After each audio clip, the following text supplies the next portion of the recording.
If your real estate business feels stuck right now, it's probably not stuck for the reason you think. And on today's episode, I'm going to break down the silent mistake, the silent business killer that's actually costing you deals, how to spot it, and how the top agents are just doing things differently. I'm going to show you what they're doing differently to grow while everyone else is blaming the market, blaming interest rates, blaming anything else other than this.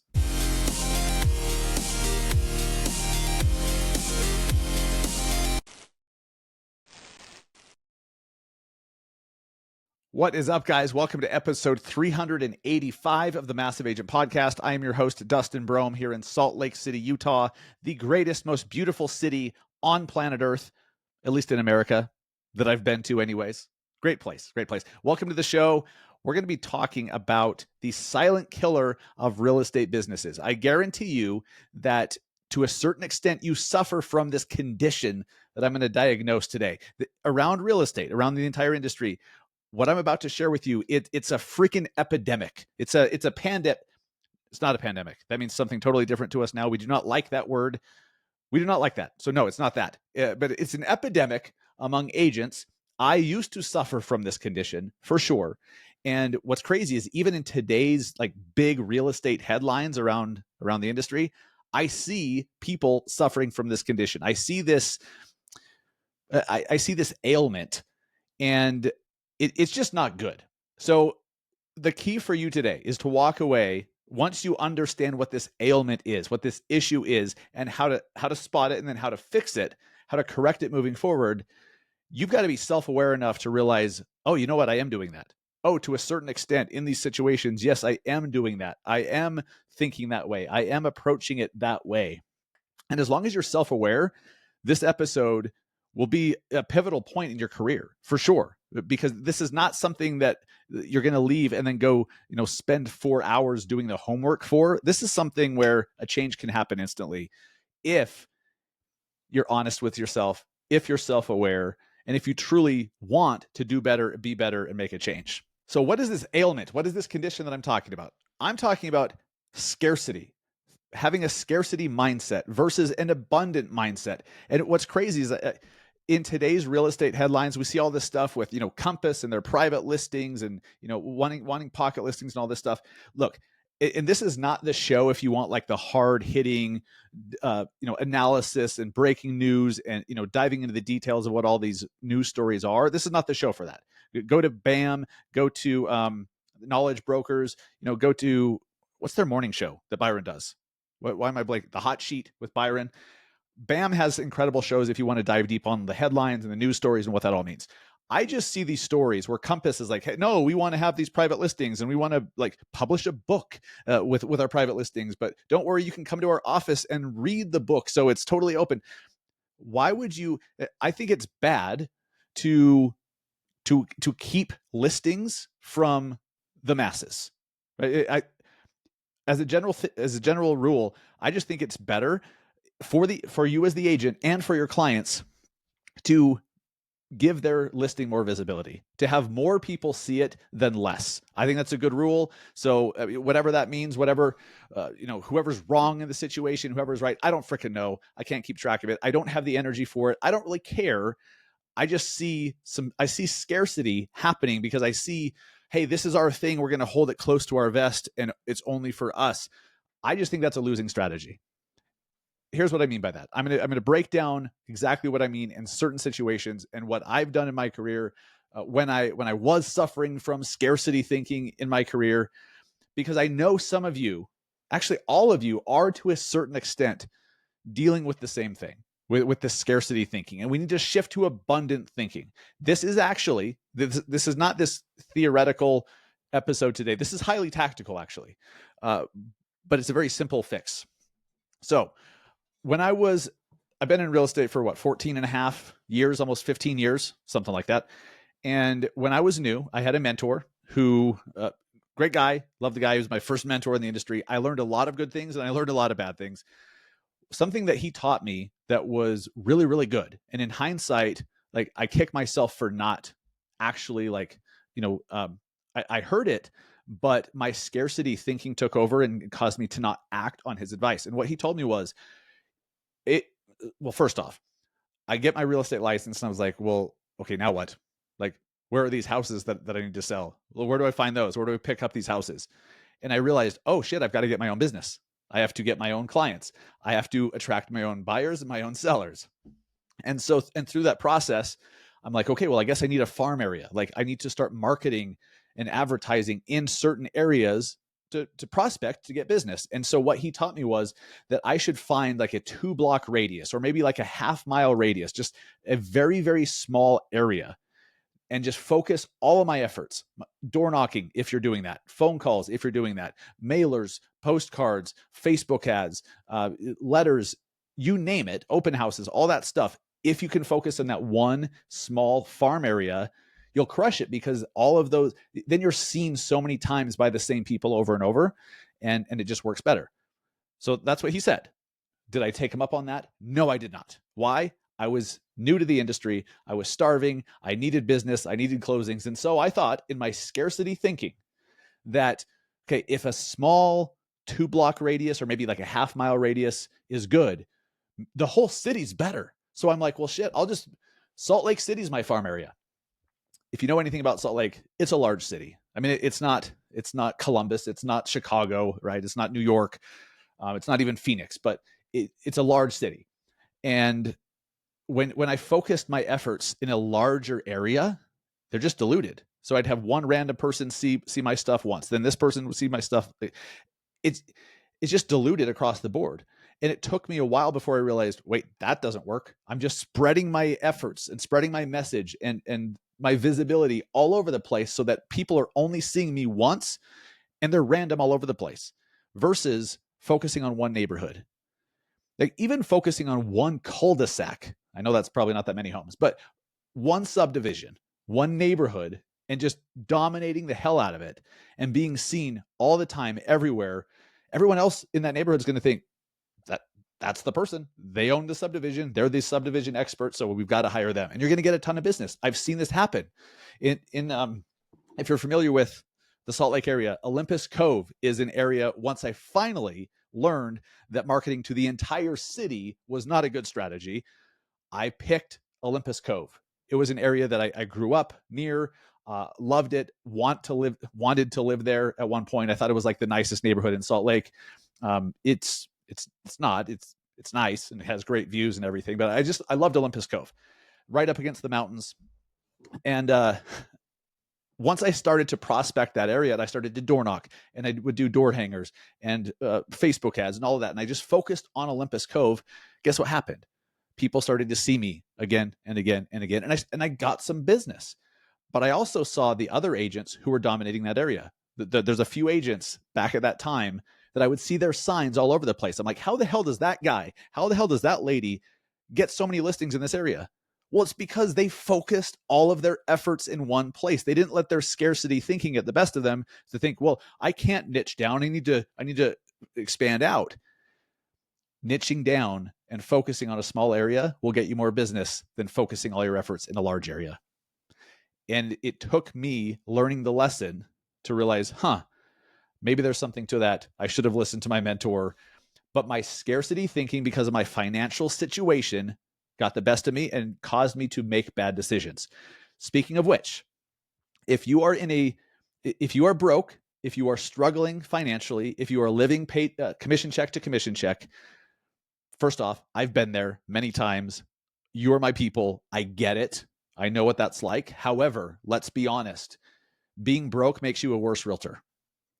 Being broke makes you a worse realtor, because makes you a bad realtor, because there's a little part of you subconsciously that needs your clients to act fast, that needs them to list their house this week instead of next month, that needs them to make an offer today rather than waiting for the right home to come up. It's subconscious. I mean, for some of you, you're assholes and it's conscious, but for the majority of us, it's a subconscious thing. If there's any part of you that needs business sooner than later, that it's a need, you're just going to subconsciously push people a little bit faster than you should. If you are abundant and if you have plenty of money in the bank and you have a 6 months savings sitting there, just in case you have a slow period, which I didn't do coming into real estate. I wish I would have had six 6 to 8 months of expenses sitting there. It would have allowed me, man, I would have made such better decisions. I would have been a better agent for my clients, no doubt. I'm not afraid to admit that at all. But I didn't.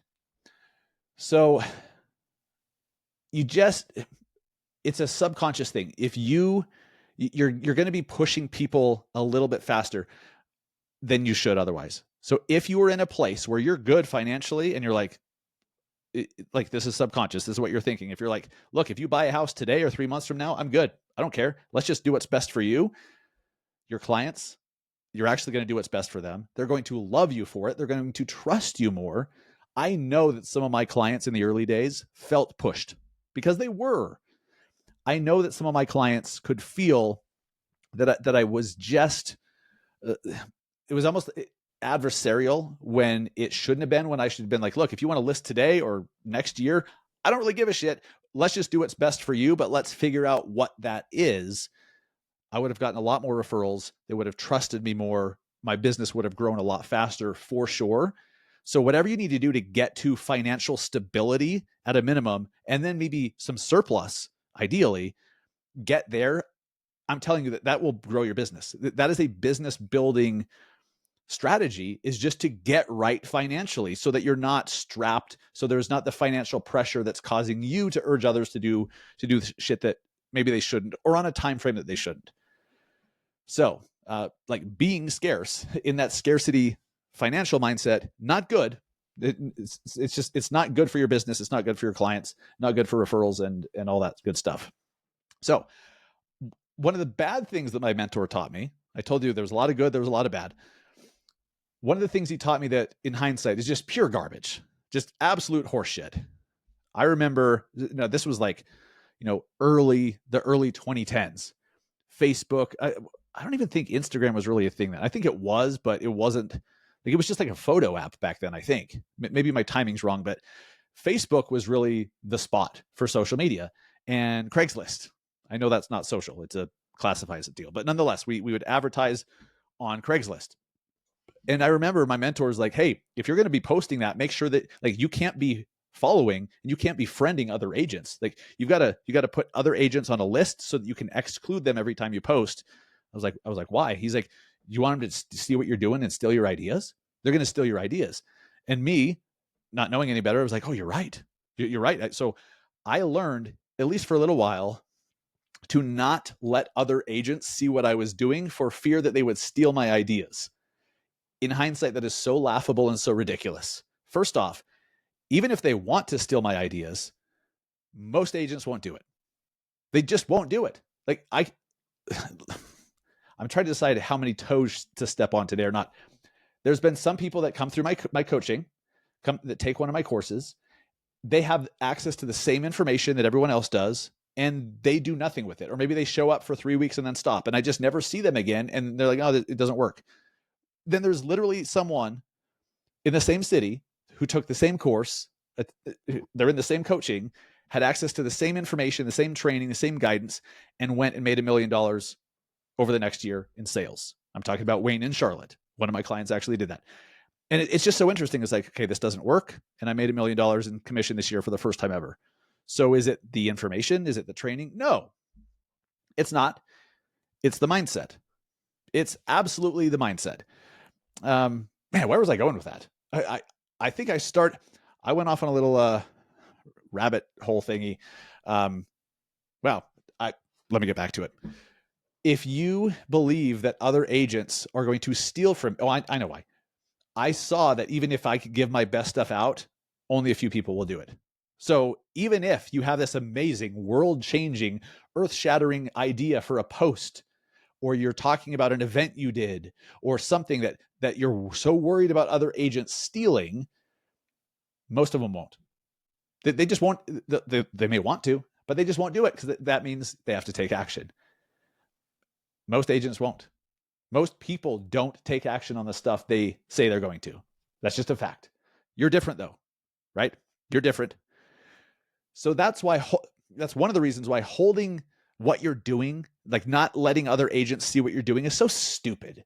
So what if they steal your idea? Who gives a shit? I've had plenty of people literally take my ideas word for word and do their own version of it. Like I've had buddies do this. Like one of my buddies did this and he got more views than me on the same video with the same script. Was I mad? No. What do I care? There's so much business out there. I'm like, dude, that's awesome. And it was actually like I felt good. Like, well, I guess this script is good enough to be copied. So sweet. I didn't think for a second that it was a bad thing. Even if he was in the same market as me, I still wouldn't give a shit because it's a big market. There's a lot of people and there's so many reasons why you should not care about other agents seeing your stuff. You should be treating other agents not as competitors, but as potential collaborators. If you're with a certain brokerage with a business model that incentivizes agent attraction and agent partnership, it just puts that on steroids. I now am in a position where agents in no situation are competitors in my eyes. They are potential partners. They are potential collaborators. They're end of story. And for you, I don't care what brokerage you're at, there is so much more upside in collaborating with and networking with other agents and learning from and letting them learn from you than you somehow hiding what you're doing and like doing your business over in the corner. It's just incredible the scarcity thinking that exists in this industry. And honestly, it comes from the top. It comes from a lot of the brokers and the leaders in this industry. How do I know? With this Compass private listing bullshit. Like, no, these are our listings. Like, we're going to hold them here. They're special to us. No one else can see them. Oh, and by the way, it's best for our clients. Really? How is fewer eyeballs better for your sellers? I still don't understand that. I still haven't.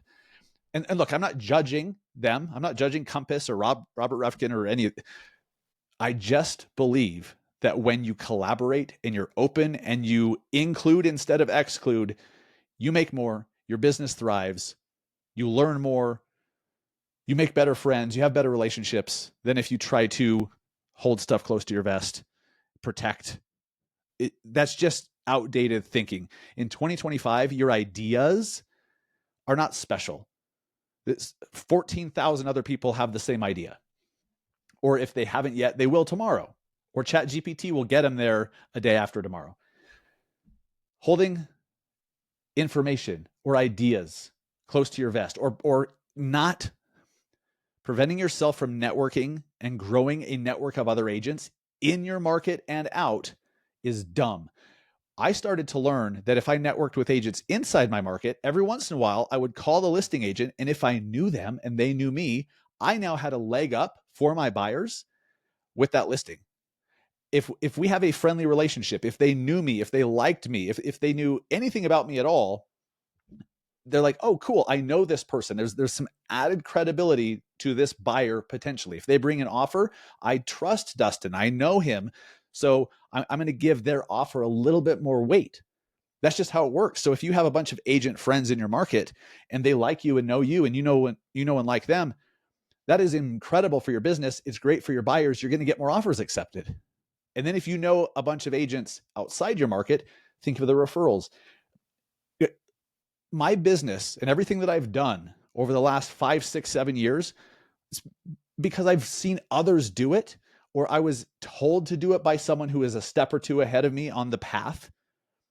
And I did it and I implemented, or maybe I screwed it up. And so then I reached out and asked for somebody else, like, hey, what do you think of this? Where am I screwing up? How can I make this better? And then they told me because they think abundantly. Everyone that you're chasing, everyone that you're trying to reach, the people that you look up to on social and in business, they don't have a scarcity mindset. They have an abundant mindset. And that's why they're winning. They are winning because of their abundant thinking, not in spite of it. So you need to get yourself to that place. You need to get yourself to the place of abundance and get rid of the scarcity. So there's a lot of different takeaways. I'm going to let you define what your takeaways are for this episode, because I think you're going to get something different out of it than somebody else. There's a lot of little Easter eggs that I dropped all throughout the episode today. I want to know what you got out of this episode. So send me a message on Instagram. Let me know. If you're on Spotify, did you know you can leave comments on podcast episodes on Spotify? If you're listening to this on Spotify, leave a comment and let me know what the biggest takeaway was, or what your aha moment was, or, like, what are you going to do differently moving forward now that you've heard this episode? Let me know as a comment on Spotify. Love to hear from you guys. By the way, podcasting can be very lonely. Like, I have numbers on a screen that show me how many downloads each episode gets, but they're just numbers on a screen without a message, without a DM, without an email, without a comment, without a review on Apple or Spotify or whatever. Like, it feels like nobody's listening. If you do content at all, you know what I'm talking about. Just having a large number of views doesn't mean anything. If you have a bunch of comments, then it feels like, okay, people are actually resonating with this. There's actual people here. I'm not alone. I'm not doing this in silence.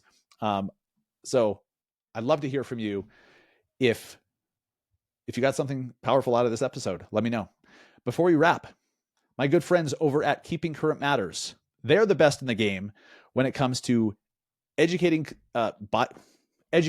agents on how to educate their buyers and sellers. Keeping Current Matters helps you to be the advisor that your clients trust and like and will refer with Keeping Current Matters. KCM gives you easy to understand market insights, ready to share graphics, scripts to keep you looking like a knowledgeable pro. Try KCM for free over at trykcm.com/BAM. And BAMX, level up your business with BAMX. Their courses, their referral network, their masterminds, their network of ambitious agents, all the courses they have, the business in a box, the post ideas they send out on a weekly basis. BAMX is freaking amazing. You can check it out. MassiveAgentSociety.com/BAMX. Let them know that I sent you. I don't know how you're going to do that, but let them just use that link and they'll know that you came from me. Thank you for listening. If you feel attacked today, if you feel like I stepped on your toes, if you feel like it resonated, if it hurt a little bit today, that is such a good thing, because that means that you're noticing and you're recognizing and you're self-aware enough and you're honest enough to admit, hey, you know what? I take responsibility in this bullshit scarcity thinking and I want something different. If it stings a little bit, how amazing is that you're self-aware enough to admit that you want to change it? And just by that, I know that you will. It takes practice. You're gonna catch yourself in scarcity thinking from time to time. We all do, and you will moving forward. But it becomes easier to catch. You get faster, and pretty soon you just like, nope, not even going that way. Here's what I actually believe. So, and you can course correct in real time. But it starts today. Thank you so much for listening. If you found value in this at all, leave me a comment, leave me a review, message me, let me know what your takeaway was, or just share this with another agent that you think needs to hear this message. Send them a screenshot, send them a link, post it in your brokerage's Facebook group, send it to your team. I appreciate the hell out of you guys. I'll see you next week. Take care.